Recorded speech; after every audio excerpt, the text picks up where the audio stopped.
Hi students, for those of you who haven't met me, my name is Mrs. Lizzie and I teach 2nd and 3rd grade in SLP Online. Today we'll be reading Chapter 7 of Charlotte's Web, but before we get started I wanted to show you two types of texts that I enjoy reading. The first text that I want to show you today is called The Last of the Really Great Whangdoodles by Julie Andrews Edwards. This is my original copy of the book from when I was in about 5th grade. I think that is the first time that I read this book, and I have read it multiple times over the years. It's a really wonderful story about a land called Whangdoodle Land, where the majestic Whangdoodle lives. The only way to get to Whangdoodle Land is through your imagination. It's a really creative story, and it's just a joy to read. The second text I wanted to show you might come as a surprise. Bon Appetit magazine. I have a subscription to Bon Appetit. I receive a new magazine every 2 months, and it is full of wonderful recipes from all over the world. So it also includes a little bit of math when you are cooking, but it also has stories about chefs all over the world and different cities around the world, different cuisines. Sometimes people don't think about magazines when we think about reading, but really reading applies to reading anything, and this is something that I look forward to reading each month.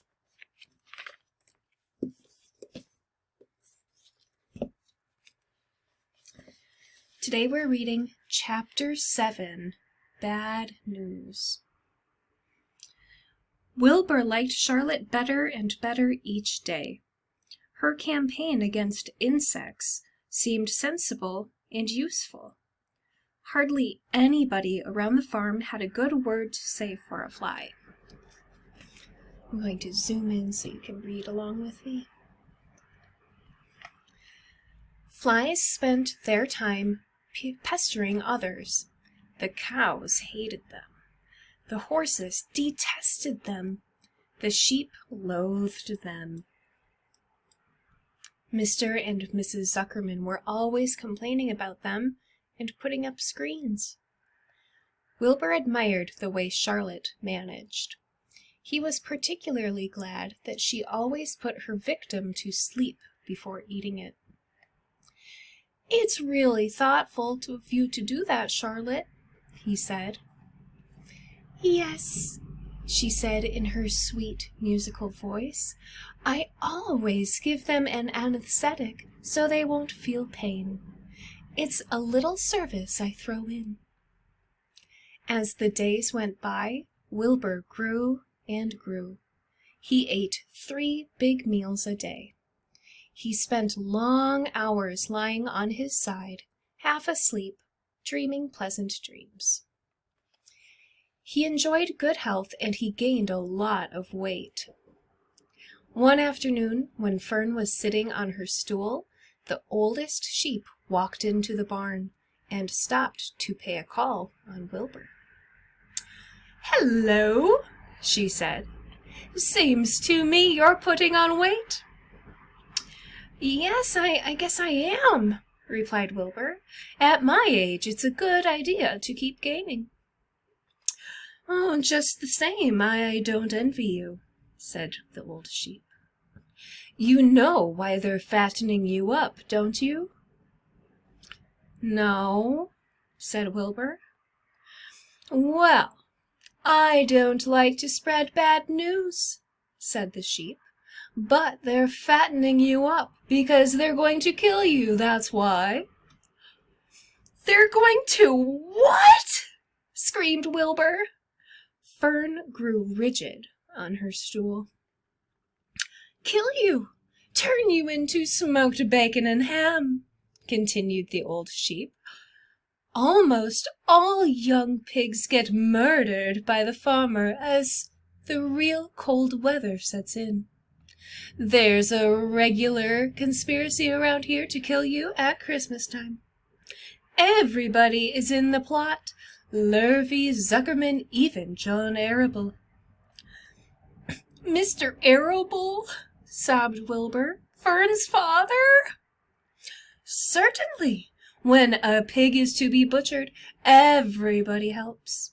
I'm an old sheep, and I see the same thing. Same old business, year after year. Arable arrives with his .22, shoots the—" "Stop!" screamed Wilbur. "I don't want to die. Save me, somebody! Save me!" Fern was just about to jump up when a voice was heard. "Be quiet, Wilbur," said Charlotte, who had been listening to this awful conversation.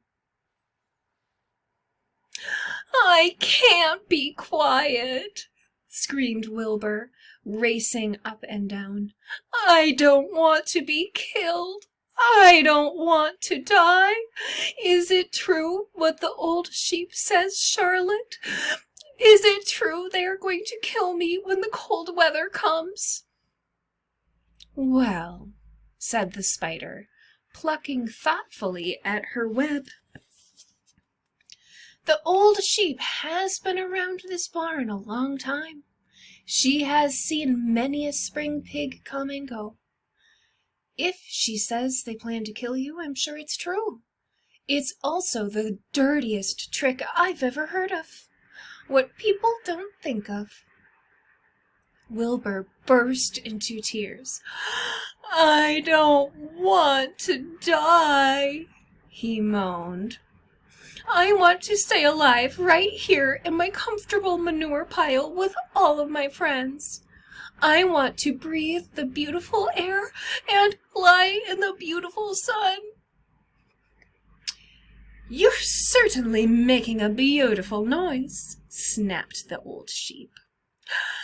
"I don't want to die," screamed Wilbur, throwing himself to the ground. "You shall not die," said Charlotte briskly. "What? Really?" cried Wilbur. "Who's going to save me?" "I am," said Charlotte. "How?" asked Wilbur. "That remains to be seen. But I am going to save you, and I want you to quiet down immediately.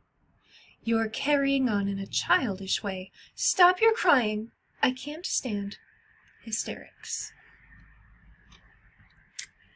And that is the end of chapter 7. What do you think? Will Charlotte really save poor Wilbur? We'll find out soon. Thanks for tuning in. I'll see you next time.